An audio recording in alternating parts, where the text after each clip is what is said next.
Muchas gracias, Moni. Buenas noches con todos. Muchas gracias a Business Live por invitarme nuevamente a estar aquí en dictándoles una nueva capacitación. Bueno, este día vamos a ver sobre cuáles son los derechos de los trabajadores y cuáles son las obligaciones del empleador. En este caso, nosotros vamos a ver básicamente que todos los derechos del trabajador se convierten en obligaciones para el empleador. Entonces, nosotros vamos a ir enlazando cada una de estas normas, ¿no? Todo esto está basado dentro de lo que determina la Constitución de la República y el Código de Trabajo. De acuerdo a lo que determina la Constitución de la República y el Código del Trabajo, determina que los derechos de los trabajadores son irrenunciables e intransferibles. ¿Qué quiere decir esto? Quiere decir que yo, por más que firme un documento en el que no estoy de acuerdo, digamos, un despido o no estoy de acuerdo con mi liquidación, no quiere decir que yo no pueda volver a reclamar eso. Eso es lo que me dice que son irrenunciables. Yo no puedo renunciar a eso. Si luego yo me doy cuenta que estuvo mal hecho los cálculos, yo puedo reclamarlos. Entonces me dice, sus derechos no los va a perder. Usted puede reclamarlos. Intransferibles, yo no los puedo transferir a una tercera persona. Son míos, única y exclusivamente míos. Eso es lo que determina tanto en la Constitución de la República y en el Código de Trabajo. En este caso, ¿cuáles son los derechos que están pactados dentro de lo que determina tanto el Código Tributario como en la Ley de Seguridad Social y en la Constitución? Son básicamente 13, englobándoles, ¿no? Porque de ahí hay más derechos también y también hay obligaciones por parte del trabajador en este caso. Lo que nos determina que dentro de lo que está en la Ley de Seguridad Social y el Código de Trabajo determina que el afiliado, el trabajador tiene derecho a estar afiliado desde el primer día de labor. En este caso, ¿qué es lo que quiere decir? Quiere decir que no existe esta parte que dice, verán, con 3 meses de prueba, pero los 3 meses de prueba no le afilio. Eso no es dable. Se le hace el contrato con 3 meses de prueba, pero tiene que estar afiliado desde el primer día de trabajo. A percibir como mínimo el sueldo básico.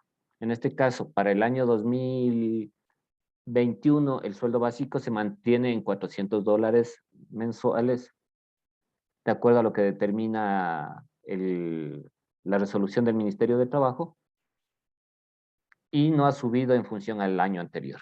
¿Por qué no subió? Porque los sueldos básicos se determinan en función al índice de inflación que se determina para cada año. Nosotros el año anterior, de acuerdo a los cálculos que determinó el INE, no hubo inflación, hubo una deflación. Entonces lo que determinaba es que tenían que reducir el salario básico, pero quedaron en un convenio, en este caso, tanto los trabajadores como el Ministerio de Trabajo, que se iba a mantener el sueldo, porque todo va en función a la inflación. Entonces, supuestamente, el año anterior no hubo inflación y para este año se tenía que disminuir el sueldo, pero no. Tercer, a percibir horas extras y suplementarias en el caso que generen estas. Cuando yo llegue supere mi horario de trabajo, todo eso en función al horario, al tiempo que esté, se van a generar tanto en horas extras o en horas suplementarias, dependiendo cómo esté el tiempo de trabajo. A percibir los 13º y 14º en las fechas determinadas. 13º y 14º se calcula una vez al año y se paga en función bueno, ya lo vamos a ver más adelante, pero es en función a las fechas de entrada en parte proporcional. Y si está ya periodo completo, recibirá completo lo que es el 14º, en este caso es un salario básico, que sería $400, y el 13º es todo lo ganado, todo lo percibido por el trabajador en el año, y eso dividido para 12, prácticamente sería como recibir un sueldo adicional, tomando en cuenta que en el 13º se suman horas extras, horas suplementarias, bonificaciones. Y bueno, ya vamos a verlo un poco más adelante, un poco más a fondo. A percibir los fondos de reserva a partir del segundo año de trabajo. En este caso, el primer año no lo percibe, excepto cuando son empresas complementarias. ¿Cuáles son las empresas complementarias? Las empresas complementarias son las empresas de seguridad, las que prestan servicios de seguridad, y empresas que prestan los servicios de limpieza. Para este tipo de empresas, los fondos de reserva se deben pagar desde el primer día de trabajo. A un periodo de vacaciones por tiempo de trabajo remuneradas. Si yo trabajé ya un año, tengo derecho a mis 15 días de descanso y tienen que pagarme en función a lo que yo haya ganado dividido para 24. A recibir una compensación por salario digno. El salario digno es una compensación que lo que determina es que no puede, ningún trabajador puede ganar menos de ese salario con la finalidad de que para subsistir, que necesita para subsistir. De acuerdo a lo que determina el INEG, es para 1.6 para 1.6 personas que trabajan dentro de un núcleo familiar. A un periodo de licencia por paternidad. En este caso, nosotros ya sabemos que cuando la esposa da a luz, el padre también tiene ya un derecho. 10 días si es parto normal, 15 días si es por cesárea. A un periodo de licencia por maternidad, ya sabemos que en este caso el periodo de maternidad son 12 semanas de permiso que tiene derecho. Al subsidio por maternidad, este subsidio lo da el IES, en este caso. Al subsidio por enfermedad, invalidez, vejez, cesantía, muerte y riesgos del trabajo, dependiendo de lo en el que. Todos estos subsidios son por parte del IES, del Instituto Ecuatoriano de Seguridad Social. Solicitar certificados relativos a su trabajo. ¿Qué quiere decir esto?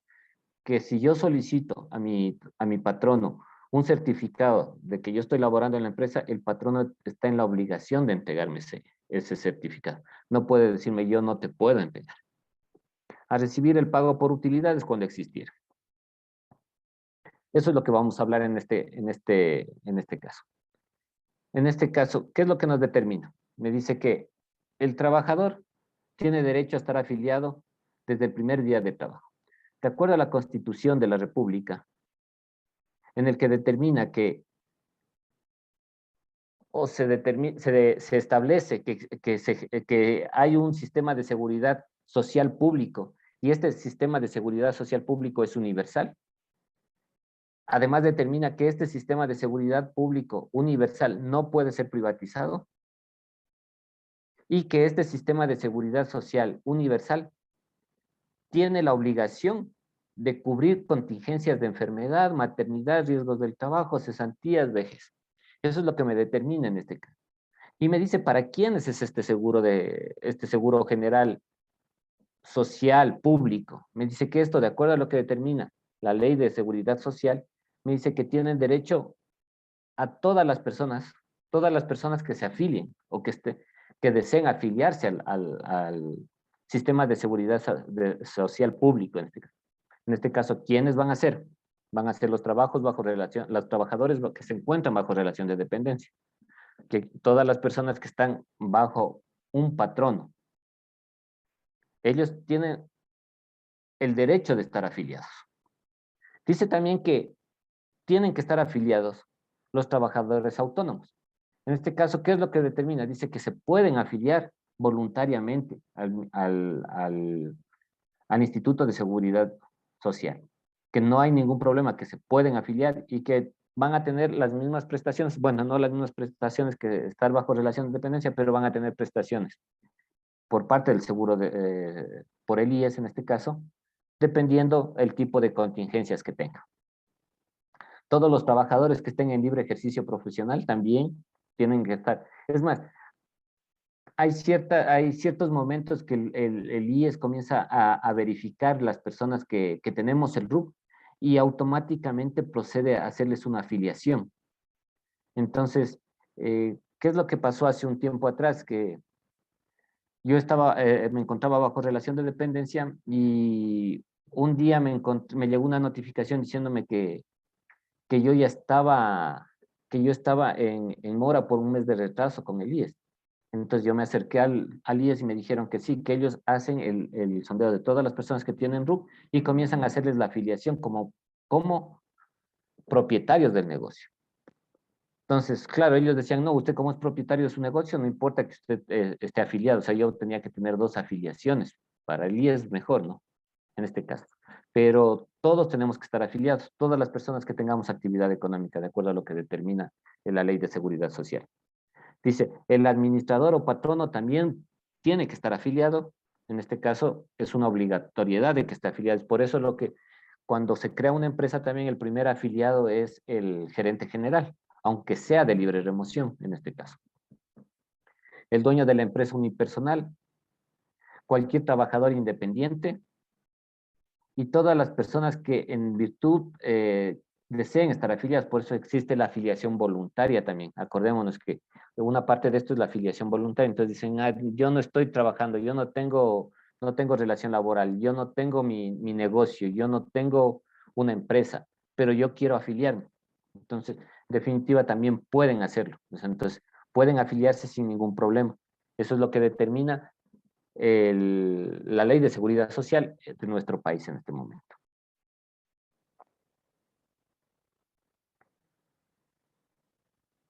¿Qué es lo que nos determina también un derecho adicional del trabajador? Que me dice que tiene derecho a percibir el sueldo básico, mínimo el sueldo básico determinado en función a una tabla sectorial. La tabla sectorial la emite el Ministerio de Trabajo a fin de cada año, con la finalidad de que esa tabla sectorial empiece para el siguiente periodo. ¿Qué es lo que quiere decir? Que si yo en la tabla sectorial de digamos, de este año 2021, estoy con un sueldo básico de 407 y para el siguiente año ese sueldo básico de mi actividad sectorial sube a 410, automáticamente en función a esa tabla sectorial que emite el Ministerio de Trabajo, el IES hace el ajuste a la persona que está en la tabla sectorial y fue objeto de un aumento por parte del Ministerio de Trabajo. Entonces ustedes tal vez hay veces que sin haber hecho ningún aumento en el IES, ustedes ya ven que la persona ya gana $10, $3 más, $5 más. Eso es un cálculo automático. Como les decía yo, de acuerdo a los cálculos que se emiten para tomar en cuenta el alza de cada uno de los años, es en función a la canasta básica o es en función al índice de inflación o al IPC. Pero como nosotros, de acuerdo a lo que determina, se determinó en función al INE, a los cálculos del INE, se determinó que no existió una inflación en el año 2020 y más bien existió una deflación. Y como existió una deflación en este caso, no hubo un incremento salarial. Entonces, si nosotros vemos la tabla sectorial del año 2020 con la tabla sectorial del año 2021, no hubo variación en este caso. En el 2021, el momento que estemos terminando el 2021, para el 2022, en función a los convenios a la conversación que tenga el agente, el ministro de Trabajo con los trabajadores en general, se verá el alza. Pero según lo que se ha estado escuchando, el presidente de la República ha llegado, creo, a un acuerdo en el que se va a hacer un aumento de $25 por año para llegar a cubrir los $500 que ofreció por campaña. Pero todo eso ya tendríamos que ir viendo nosotros cómo va el momento que vaya a llegar. Por el momento nosotros tenemos que tomar en cuenta que esta tabla sectorial va a ser modificada en función al índice de precios al consumidor. Hasta el momento.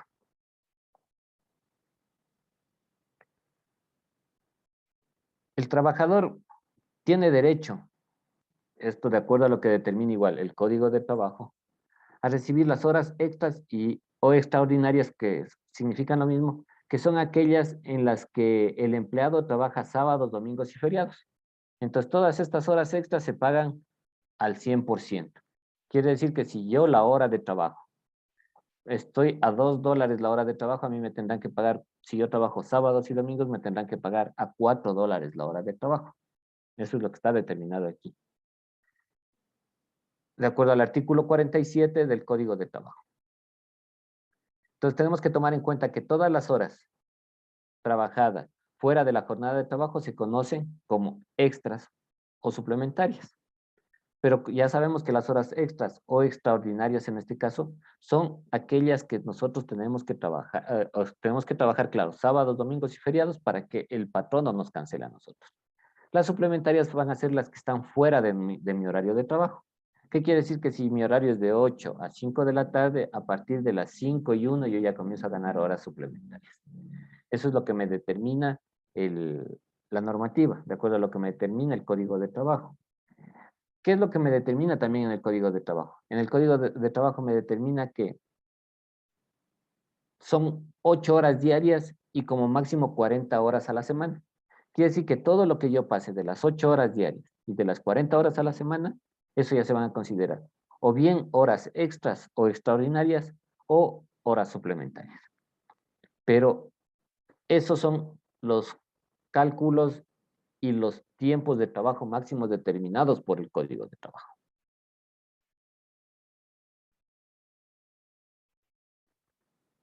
Como les decía, en este caso, el recibir las horas extraordinarias o las horas suplementarias está determinado en función al artículo 55 también del Código de Trabajo, en el que dice que todo, todo, que todas las horas, o sea, que está determinado que las horas nocturnas y las horas diurnas, en este caso está determinado dos tipos de jornadas de trabajo. Sí, las jornadas diurnas en este caso son las que están desde las 6 de la mañana hasta las 7 de la noche. Eso se considera diurnas, que estamos dentro del día. Se consideran horas nocturnas todas las que se encuentran fuera de ese horario, que quiere decir que van desde las 19 horas, 1 minuto, hasta las 6 de la mañana del siguiente día. Entonces, esto ya es otra forma de cálculo igual. De acuerdo a lo que determina el Código de Trabajo, dice que las jornadas de trabajo, dice, en este caso, los trabajadores tienen derecho a un recargo del 50% por las horas suplementarias. En el mismo que no podrán superar de 4 horas diarias ni de 12 a la semana. Ya me está dando a mí la normativa. Que ningún trabajador puede exceder de 12 horas a la semana en horas suplementarias. Que sí se da por cuestiones de requerimiento de del patrono, pero no se debe exagerar esto. De acuerdo a lo que determina la normativa, me dice que son máximo 4 horas diarias y no puedo yo superar las 12 horas a la semana. Entonces, ¿qué es lo que me quiere decir? Que yo al mes no puedo superar 48 horas suplementarias.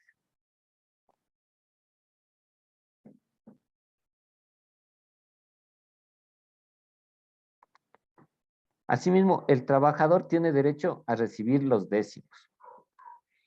En este caso, nosotros tenemos en nuestro país, tenemos dos tipos de décimos.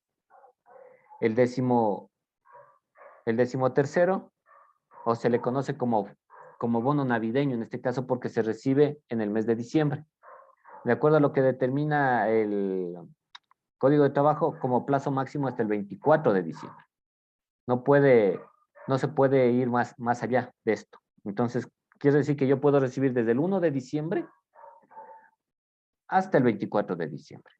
Ese es el plazo que yo tengo para recibir mi décimo tercero. Entonces, ¿qué es lo que me determina la ley? Que el décimo tercero, de acuerdo a lo que determina el Código de Trabajo, dice que se va a calcular de la siguiente forma. Me dice que va a ser todo lo percibido en el año que va desde el 1 de diciembre del año anterior al 30 de noviembre del año en el que yo voy a recibir mi décimo tercero. Entonces nosotros vamos a considerar para el cálculo un mes del año anterior y 11 meses de este año presente. Entonces, por ejemplo, nosotros si se va a recibir en este caso décimo tercero en el 2021, ¿qué es lo que vamos a hacer? El cálculo se va a considerar desde el mes de diciembre, desde el 1 de diciembre del año anterior, del 2020, hasta el 30 de noviembre del año 2021 y vamos a recibir nosotros ese décimo tercero desde el 1 de diciembre hasta plazo máximo el 24 de diciembre. ¿Qué incluye este décimo tercero? Este décimo tercero incluye horas extras, horas suplementarias, bonificaciones, si recibió alguna gratificación todo lo que haya recibido el trabajador y que sea aportable al IES en este caso, es parte del 13º. Entonces, ¿qué es lo que hago yo? Sumo todo eso, desde el 1 de diciembre del año 2020 hasta el 30 de noviembre del año 2021, sumo todo eso y divido para 12. Eso es la parte que yo voy a tener que pagarle a mi trabajador. O es lo que va a recibir el trabajador en función a lo que ha ganado el trabajador. Esto tenemos que tomar en cuenta que todo va a ser proporcional. Claro, si yo estoy trabajando desde el 1 de enero del 2020 al 30 de noviembre del 2021, voy a recibir todo eso. Pero si yo entré en medio año, entré en enero, entré en febrero, voy a tener que recibir lo proporcional, que va a ser la misma forma de cálculo. Sumar todo lo que yo gané en el periodo y dividir para 12. Eso es lo que se va a hacer. Entonces, si yo entré y trabajé 6 meses, esos 6 meses voy a dividir para 12. Es lo que me va a salir la parte proporcional. El 14º o bono escolar. En este caso, aquí sí nosotros tenemos dos periodos, en este caso, dos periodos para el pago. En un periodo que es según la costa y la parte insular de nuestro país, y el otro periodo que es la parte sierra y oriente de nuestro país.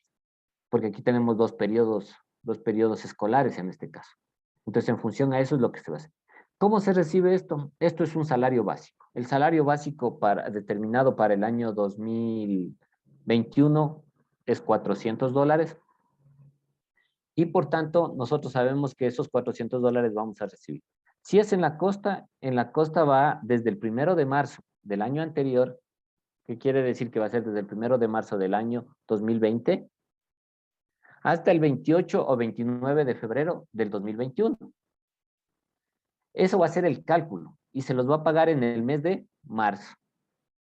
¿Por qué? Porque en el mes de marzo están entrando a los colegios, a las escuelas en la parte de la costa y de la región insular. Mientras tanto que en la sierra va desde el 1 de agosto del año 2020, como ejemplo, hasta el 31 de julio del 2021. Y se lo recibe estos $400 en el mes de agosto, que es en el periodo donde ya se está empezando a las listas escolares y todo eso. Entonces, es en función, por eso es lo que lo dicen 14º o bono escolar. ¿Por qué? Porque justo se les entrega para que las personas puedan ayudarse para comprar útiles escolares, uniformes y bueno, muchas cosas más. Todo esto, como les digo, es igual. Se divide, si nosotros queremos, dividimos para los días trabajados y en función a eso nosotros vamos a sacar la parte proporcional. La parte proporcional porque no todas las personas entraron justo para recibir el 10º completo, ¿no? Entonces siempre va a haber una parte proporcional. Tenemos que tomar en cuenta que los trabajadores que laboran en tiempos inferiores siempre van a tener una parte proporcional de esto. De igual forma, las personas o los trabajadores, en este caso, que salen de una empresa, dejan de laborar en la empresa, estos trabajadores también tienen que recibir en forma proporcional su 13º y su 14º, porque no lo van a recibir en la fe. Entonces, este 13º y este 14º van a recibirlo dentro de lo que es su liquidación. Igual las vacaciones también. Si la persona no llegó a cumplir, digamos, para recibir el 13º y sale en este periodo, dentro de su liquidación va a estar tanto el cálculo de 13º proporcional, 14º proporcional y vacaciones proporcional. Entonces, en función a eso es lo que se hacen los cálculos.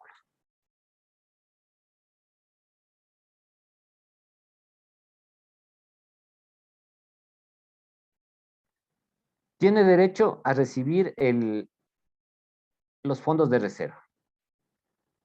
Todos los trabajadores que hayan laborado ya por un año y, digamos, un año, un mes, ya tienen el derecho de recibir sus fondos de reserva. En este caso, ¿qué quiere decir? Que una persona, el momento que está cumpliendo ya su mes 13, en ese mes 13 ya tiene derecho a recibir su, como su fondo de reserva o mensualizado o aportes al IES, como en este caso acumulado. Acordémonos también que el 13º y el 14º también pueden ser tanto mensualizados como acumulados.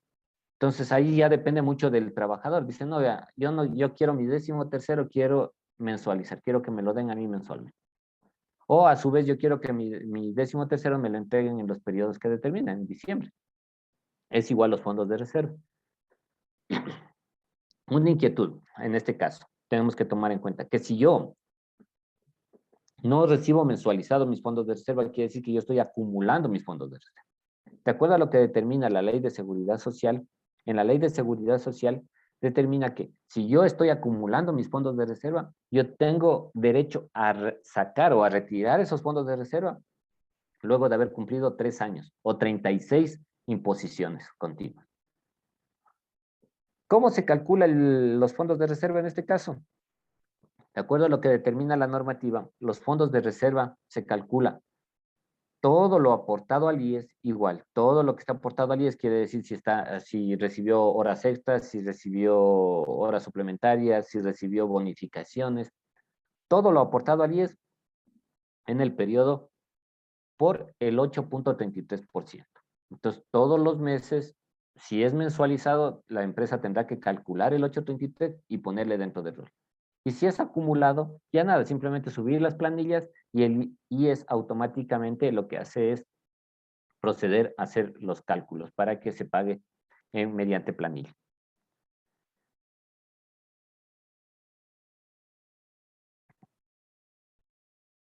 El trabajador tiene derecho a vacaciones.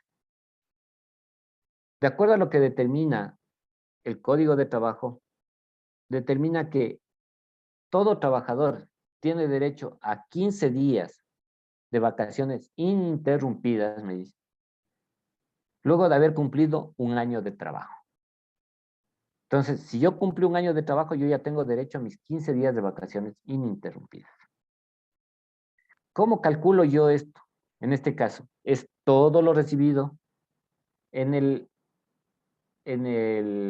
año, desde el primer día que yo entré a trabajar hasta yo cumplir el año, todo lo que yo he recibido durante ese periodo, que puede ser mi sueldo, horas extras, horas suplementarias, bonificaciones, todo lo que esté aportado al IES y dividirlo para 24.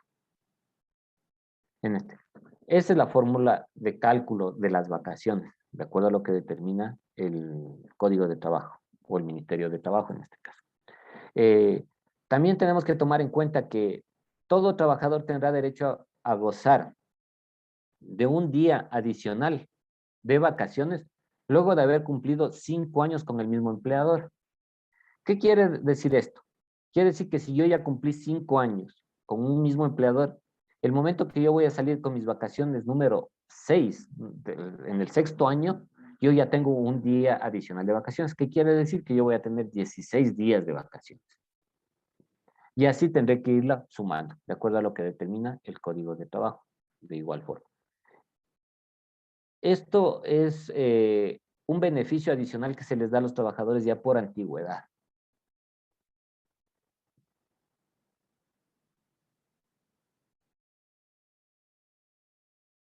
A recibir la compensación por salario digno. Como les estaba diciendo, esto es un cálculo que se hace el Ministerio de Trabajo conjuntamente con el INE para determinar cuál es el salario digno o el salario mínimo que necesita una familia de 4 personas para subsistir, tomando en cuenta la canasta básica. Entonces, en este caso, de acuerdo a la resolución emitida por el Ministerio de Trabajo en marzo de este año, determinó que el salario digno para el año 2020, porque esto siempre se hace con un año caído, digamos, en este caso, al terminar nosotros este año 2021 va a salir el salario digno para el año 2021.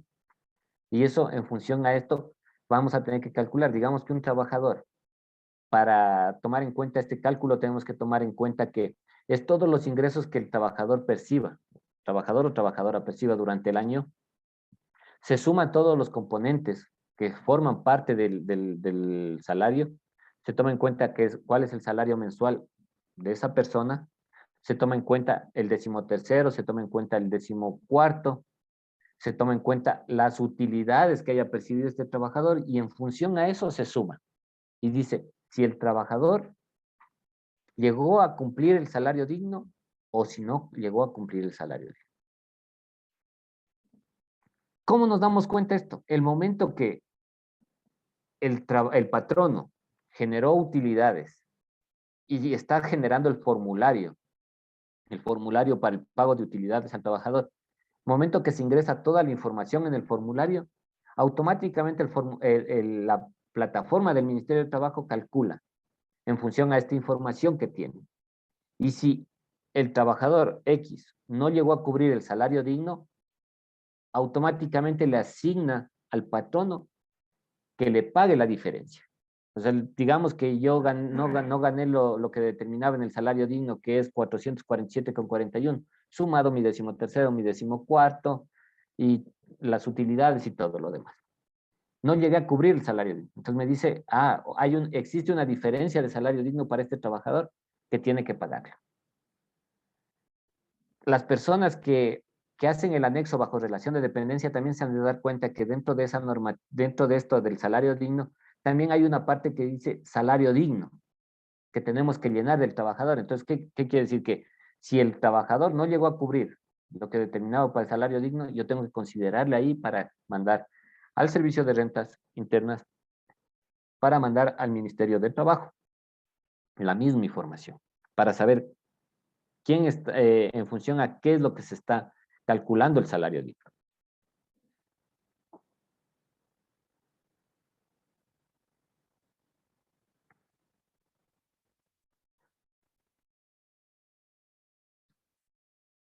En este caso, como les decía, que todo lo que va determinado por compensación de salario digno, se tiene que tomar en cuenta todo lo que es la 14ª remuneración, todas las comisiones, la 13ª remuneración, todas las comisiones recibidas, fondos de reserva que haya recibido el trabajador, todos los beneficios adicionales que haya tenido este trabajador por parte del patrono y que haya recibido en dinero en efectivo. Entonces, todas esas compensaciones, todo eso se tiene que tomar en cuenta para el salario digno. De acuerdo a lo que determina la, la normativa, dice que todo esto se tiene que sumar para mensualizar el sueldo. Entonces, en este caso, ¿qué es lo que nos dice? Recibió el de 13º tanto, recibió de 14º tanto. Muy bien, todo eso se suma y se mensualiza para el tiempo de trabajo del trabajador. Entonces, una vez que se suma y se determina que no se llegó a lo que determinaba, que eran los $447, digamos que estuvo por abajo de los $447, el salario digno le va a hacer compensar de todos los meses y le va a hacer unificar.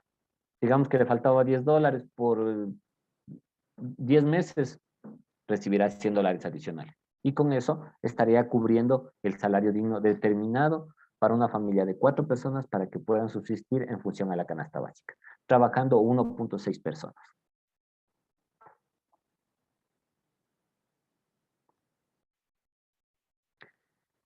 En este caso, como ya les adelanté un poquito arriba, en el periodo de paternidad, de acuerdo a lo que determina el Código de Trabajo también con todas las reformas, determina que el padre, cuando nace su hijo o hija, en este caso, tiene derecho a 10 días por nacimiento. Si es por cesárea, tomando en cuenta los 10 días si es parto normal. Si es por cesárea, tendrá una prórroga de 5 días más. En este caso tendrá 15 días para cuidar, en este caso, a la madre. Entonces, este fue un derecho que ya está dentro del Código de Trabajo. Existen casos especiales que cuando, por ejemplo, un hijo o una hija nacen prematuros o en condiciones de cuidados especiales. En este caso, se prolongará la licencia de paternidad con remuneración, que en este caso tiene que asumir el patrono, ¿sí?, por 8 días más. Quiere decir que si el bebé nació en condiciones críticas, tiene 8 días adicionales. A los 10 días, digamos que si nació en parto normal, 10 días más 8. Si nació con cesárea, sería 15 días más 8. Eso es lo que determina en este caso. En el caso de fallecimiento de la madre, vuelta, ¿qué es lo que me dice? Me dice que el padre podrá hacer uso de la totalidad del periodo que tiene la madre, que sería las 12 semanas en este caso, ¿no? Para poder cubrir lo que le corresponde el cuidado que le corresponde al hijo recién nacido en este caso. El periodo por maternidad, como ya lo vimos al principio, también corresponde a 12 semanas por nacimiento de su hijo o hija, siempre y cuando sea vivo. Se considera como nacimiento cuando el niño o la niña estén vivos, ¿no? Dice, si existe tal vez un nacimiento múltiple, se extiende 10 días adicionales. ¿Qué quiere decir? Cuando nacieron gemelos, trillizos. Entonces ahí tiene 10 días adicionales a las 12 semanas.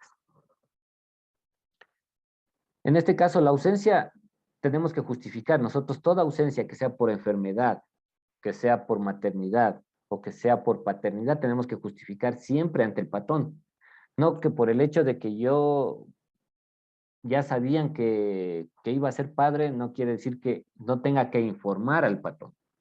Esa es una obligación nuestra, informar. Si nosotros dentro de un plazo de 3 días máximo no informamos al patrón, el patrón no puede tomar la medida de sacar un visto bueno. ¿Por qué? Por no presentarnos nosotros a laborar. Entonces nosotros tenemos que informar lo más rápido posible. Si ya nació mi hijo, mi hija, yo tendré que informar a recursos humanos, una llamadita telefónica, decirle, vea, este momento está naciendo mi hija, voy a proceder a hacer todos los documentos para ir a entregar. Pero ya el Departamento de Recursos Humanos o la persona responsable de eso ya sabe que la persona no está faltando porque quiere faltar, sino porque ya tiene su derecho de paternidad. Es lo mismo que la madre, si da a luz, ese caso tiene que llamar por teléfono a la empresa a decir que ya le tocó el parto y que ya van a acercarse a entregar los documentos. ¿Qué documentos? En este caso, el informe del médico determinando que la persona a tal fecha, a tal hora ingresó, dio a luz un hijo o una hija vivos y las características. Esos van a ser nuestros respaldos para que ni el patrono quiera hacer un uso a un derecho que él tiene. En este caso, cuando nosotros no informamos por cualquier causa que nosotros estemos faltando, el patrono tiene derecho a sacarnos un visto bueno.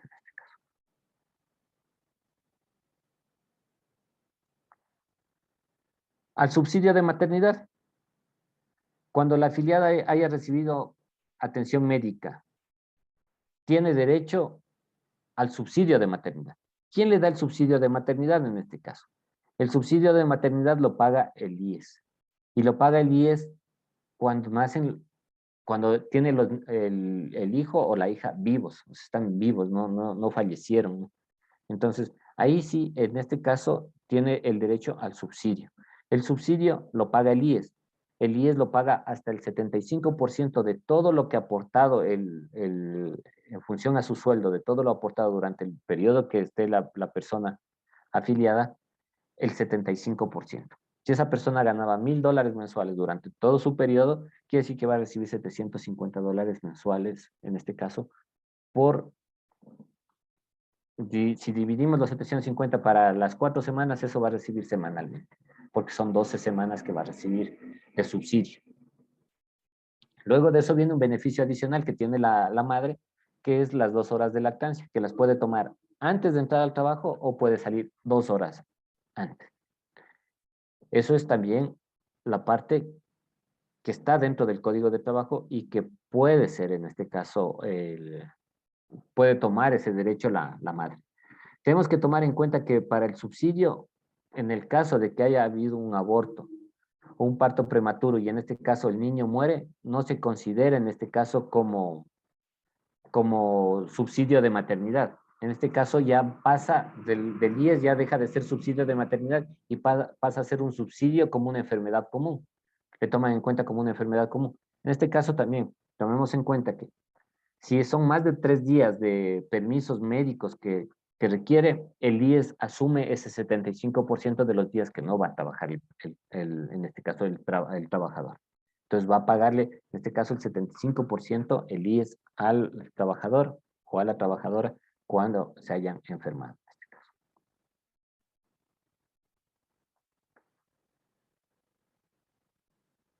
El subsidio por enfermedad, invalidez, cesantía, muerte o vejez, en este caso, de acuerdo a lo que determina el Código de Trabajo en el artículo 38, dice que tienen derecho a ser indemnizados los trabajadores por accidentes que sufrieren en el trabajo y por enfermedades profesionales.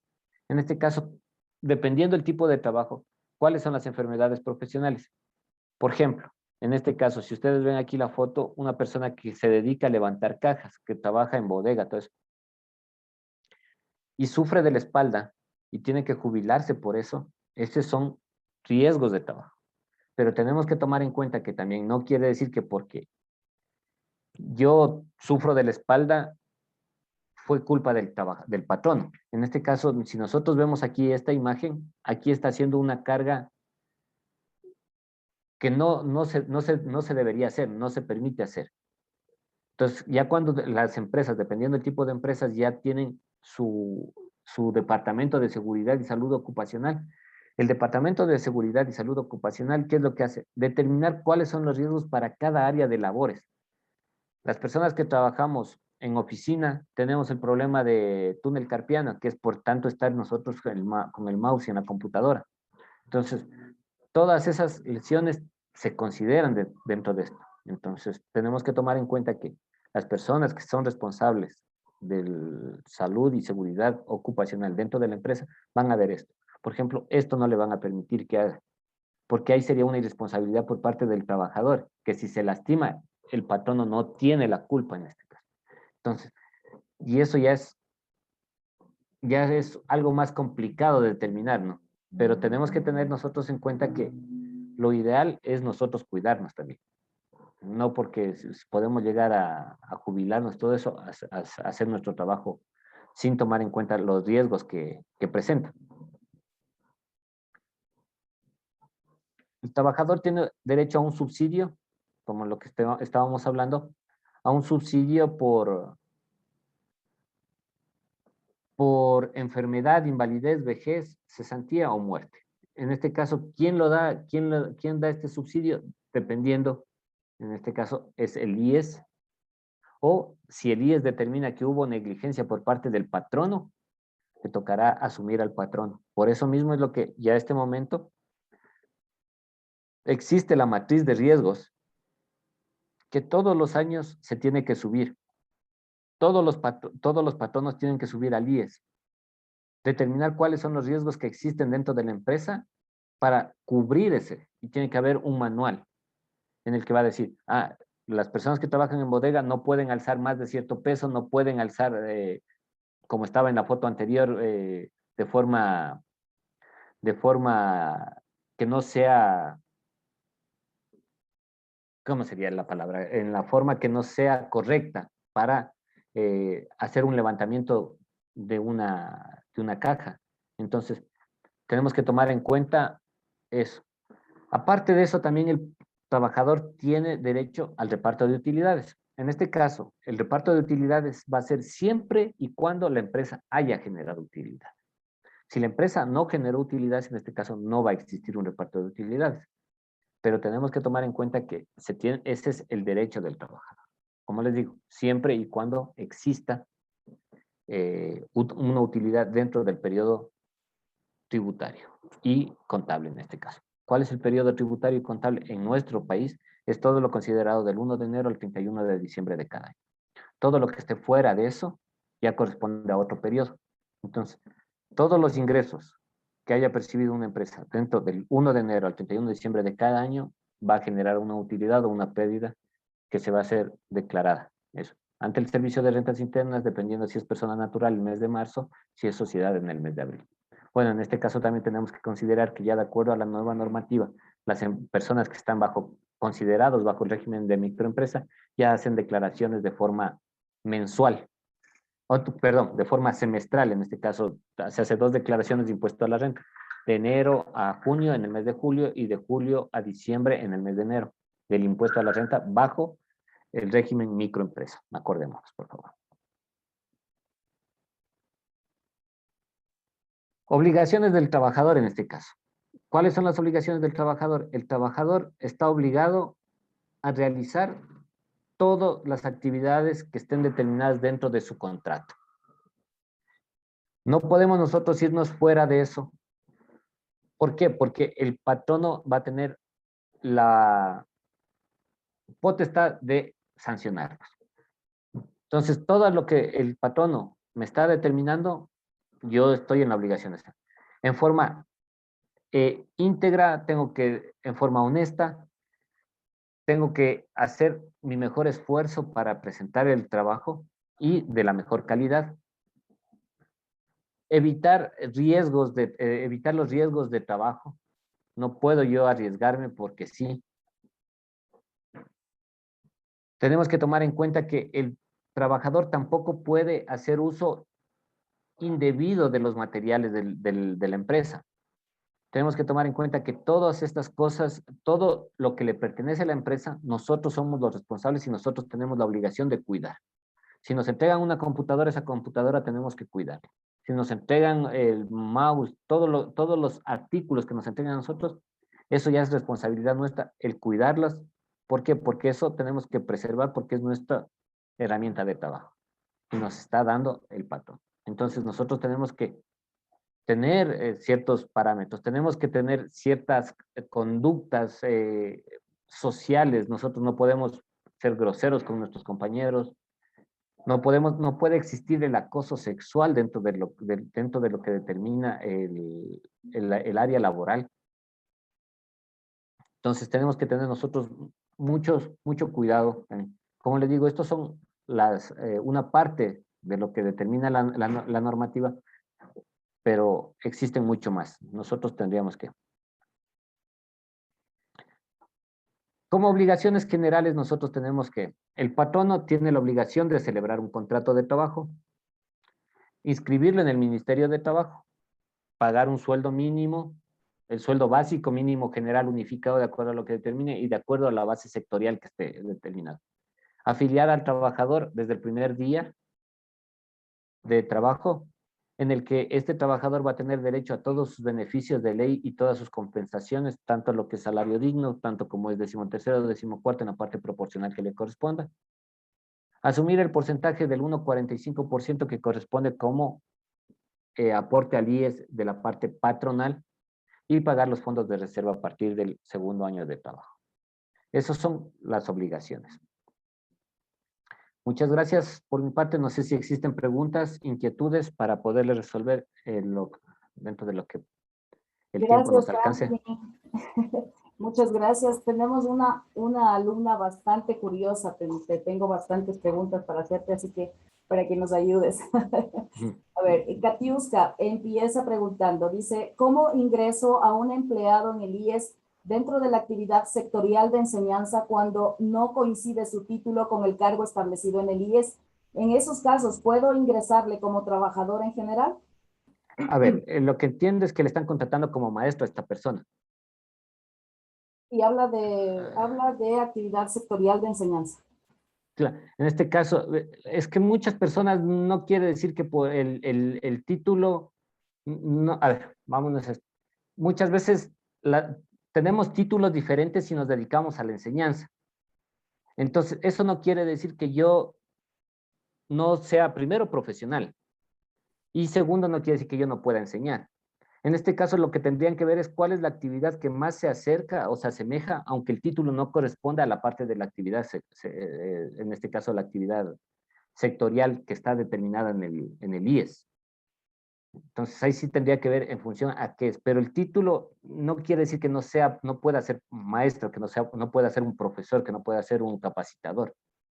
Hay muchos ingenieros salidos de la Politécnica Nacional que están dando clases de matemáticas, saben muchísimo de matemáticas, pueden dar. Y eso no quiere decir que no van, porque el título no les da, tiene que ver una actividad que esté acorde a lo que es. una siguiente pregunta dice, si le doy un único bono extra al empleado durante el año, ¿es aportable? ¿Y cómo se registran esas novedades? ¿Sigue vigente el periodo de prueba de 90 días y en qué tipos de contrato? A ver, vamos primero a la primera parte. Dime, por favor. Ahí está en tres partes esa pregunta. Ajá, Dime ok. la primera. A ver, dice, si le doy un único bono extra al empleado durante el año, ¿es aportable? Sí. Todo lo que se le dé al trabajador, aunque sea una sola vez, es aportable al IES. Este momento es todo aportable. Ahora, tenemos que tomar en cuenta que si ese bono yo le doy al trabajador todos los años en el mes de junio, digamos, eso ya se considera como una obligación patronal y un derecho adquirido del trabajador. Quiere decir que el patrono tiene que darme todos los años en el mes de junio el bono, porque ya se convirtió en un derecho mío. Ahora sí, ¿cuál es la segunda parte de la pregunta? Dice, ¿sigue vigente el periodo de prueba de 90 días y en qué tipos de contrato? Sí, el periodo de 90 días sigue vigente. Ese es un periodo de prueba. Eso no hay ningún problema. Eso dependiendo los contratos a plazo fijo, se considera el plazo de prueba. No ha cambiado este plazo de prueba, se maneja en la mayor parte de contratos, de acuerdo a lo que determina el Ministerio de Trabajo. Ya. Katiuska sigue preguntando, dice, en actividades de enseñanza también aplica el no pago de desahucio. Si el trabajador no anticipa su renuncia con 15 días y se va el mismo día que renuncia. Esto es para todo. O sea, no es que me especifica la persona, porque está en cierta actividad económica o en cierta actividad sectorial, yo pueda deslindarme de la empresa sin cumplir con mis obligaciones, porque una de las obligaciones, de acuerdo a lo que determina el Código de Trabajo, es que yo tengo que informar a mi patrono con 15 días de anticipación. ¿Para qué? Para que el patrono tenga el tiempo necesario para contratar una persona que me reemplace a mí y para yo poder hacer entrega de toda la información que yo estoy manejando. Porque si yo me voy de la noche a la mañana y dejo ahí, eso es una irresponsabilidad de mi parte. Entonces, eso no está determinado por cuestiones sectoriales. Eso está determinado para todo el tipo de trabajadores. Una más. Dice, la sociedad tiene la obligatoriedad de pagar el 25% del sueldo a partir del cuarto día, en caso de enfermedad no profesional, y cuándo debe pagar dentro de los 3 primeros días de permiso médico. A ver, repíteme por favor la pregunta. La sociedad tiene la obligatoriedad de pagar el 25% del sueldo a partir del cuarto día en caso de enfermedad no profesional. ¿Y cuánto debe pagar dentro de los 3 primeros días de permiso médico? Ya. En este caso es cuando es una enfermedad profesional a causa de la labor que está realizando el trabajador. En este caso, digamos que, como les decía, en este caso, un trabajador que está cargando cajas, que está haciendo continuamente esfuerzo físico, y por ese esfuerzo físico generó una dolencia. Entonces, en este caso, es desde el primer día. Pero en este caso, como les digo, aquí tenemos que tomar en cuenta muchos aspectos también, porque aquí puede ser también una irresponsabilidad de parte del trabajador, porque el trabajador no hizo bien su trabajo. Digamos, ahí estaba la maquinita, la sierra eléctrica.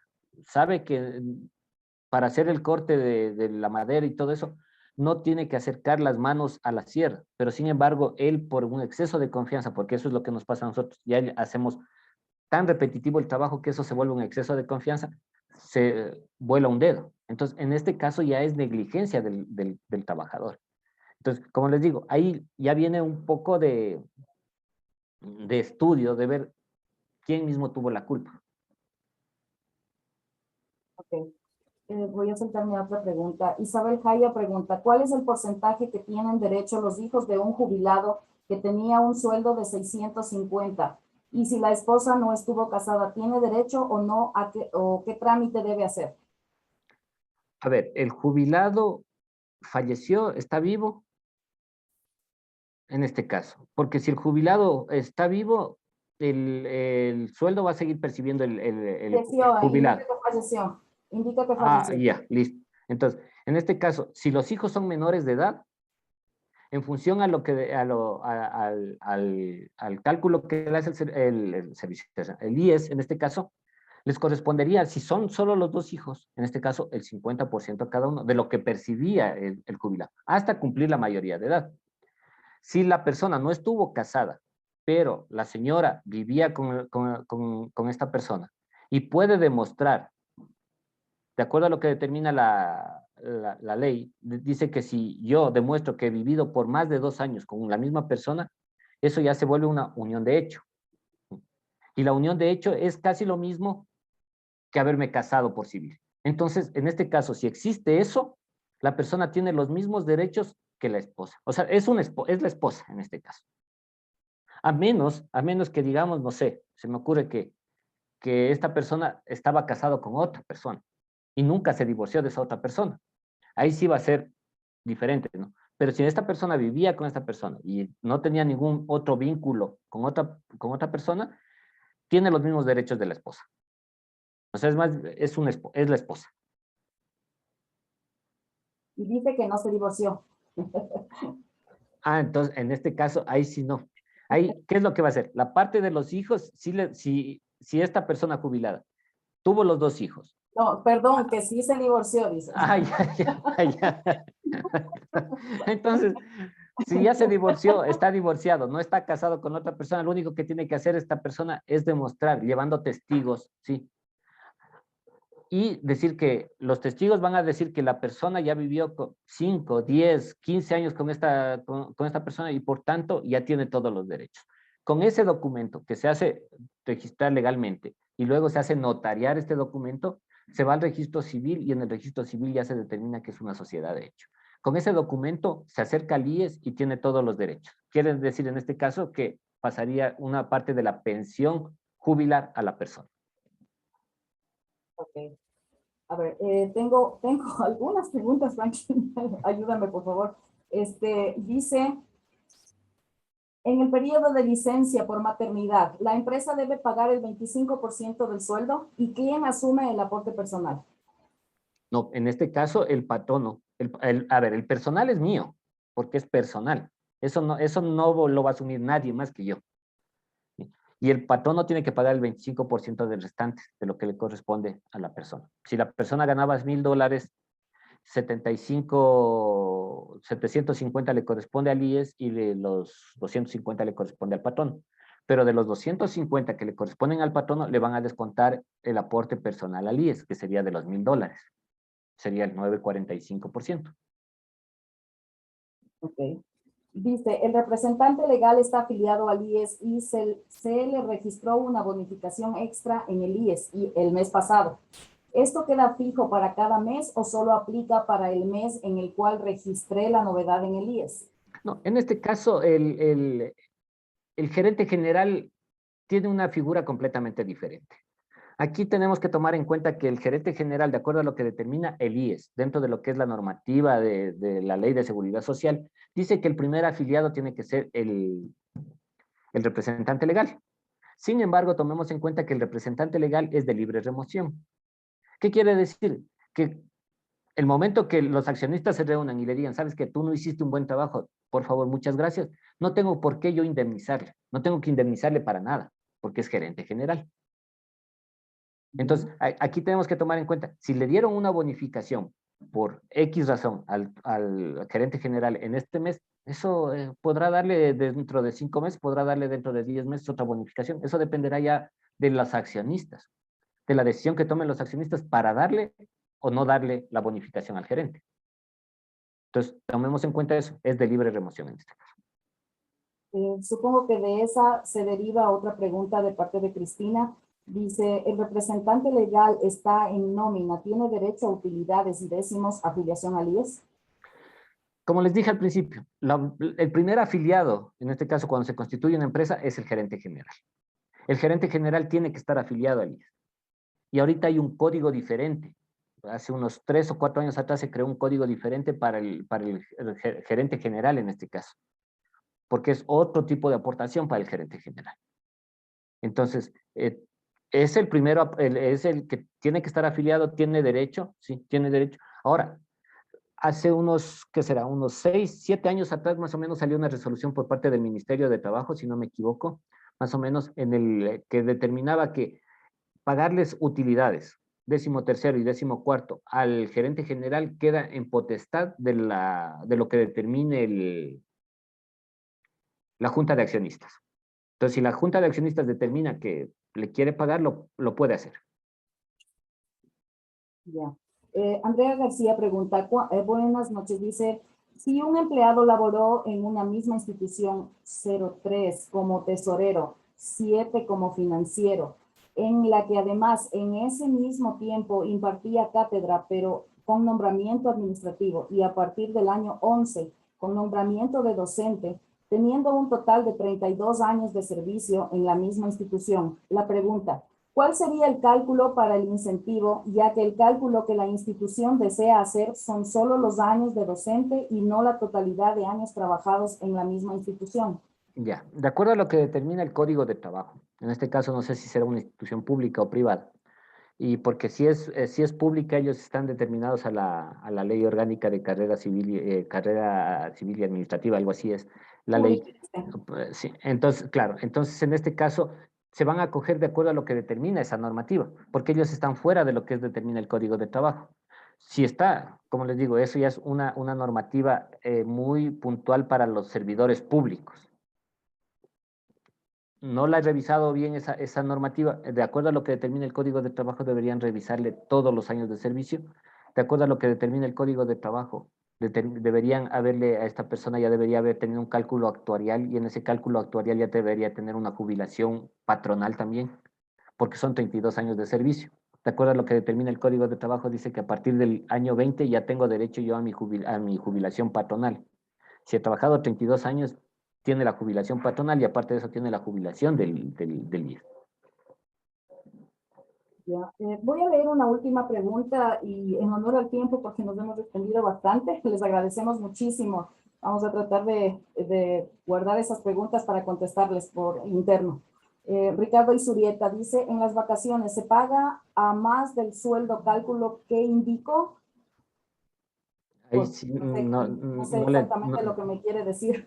ay, repíteme, por favor. Dice, en las vacaciones, ¿se paga a más del sueldo, cálculo que indico? Dice, no le A entiendo. ver, me imagino, voy a ver, creo que es lo que estoy pensando. Veamos, en este caso, mis vacaciones. Tengo 15 días de vacaciones. Digamos que yo estoy trabajando un mes completo, hagámosle así la figura. Digamos que yo estoy trabajando del 1 de septiembre al 15 de septiembre, y salgo de vacaciones desde el 16 de septiembre al 30 de septiembre. ¿Qué es lo que quiere decir las vacaciones? Que a mí me van a pagar mis 15 días de trabajo, porque eso es lo que yo estoy trabajando. No me pueden pagar los 30 días de trabajo. Solo estoy trabajando 15. Adicionalmente me van a pagar mis 15 días de vacaciones, pero mis 15 días de vacaciones van a ser en función a todo lo que yo gané durante el periodo que entré a trabajar, dividido para 24. Que si fuera un sueldo fijo, digamos que yo todos los meses recibí $1,000 mensuales, y yo entré el 1 de enero del mes que corresponde, entonces yo voy a recibir de esos 15 días de vacaciones, voy a recibir $500 adicionales. ¿Qué quiere decir? Que yo entre los 15 días que me pagan y los 15 días de mis vacaciones voy a recibir mi sueldo casi o completo en este caso. Pero si yo tuve variación de sueldo, mis 15 días de vacaciones no van a ser el mismo valor que me correspondía mensualmente, tal vez sea un poco menos. Entonces, eso es, me imagino que esa fue la pregunta, creo, pero espero haberle contestado, no lo sé. Muchísimas gracias, Frankie, por tu ayuda. En realidad salieron bastantes preguntas hoy. Queridos Muchas, amigos, sí, de una vez, bueno, Frankie. muchas gracias con todos, les agradezco, espero que les haya servido de mucho la capacitación. Eh, Toda la información que tenemos nosotros en función a lo que se ha dictado la capacitación en la parte normativa, en la parte legal de la capacitación, ustedes pueden verlo dentro de nuestra plataforma VirtualEx. Y bueno, muchas gracias, Moni, y ha sido un gusto. Hasta luego. Tengan una buena noche. Gracias. Con todos les queremos agradecer su apoyo respondiendo una sencilla encuesta sobre este evento, y les estaremos haciendo llegar el tema de del siguiente webinar para que estén pendientes. Una buena noche.